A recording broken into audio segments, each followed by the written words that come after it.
Nothing says lovin' like muffins fresh from the oven, especially when they only take 3 minutes to bake. Here's all you're gonna need. First we'll start with the dry ingredients. Get your flour, baking powder, baking soda, and here's my sugar. And we'll stir that up. Crack an egg,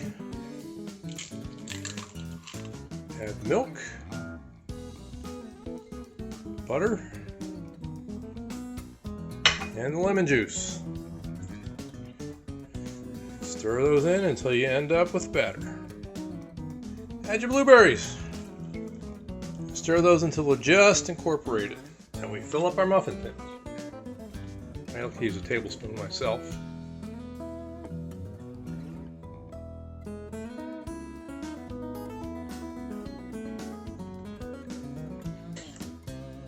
Then pop them in the Mr. Microwave. There you have it.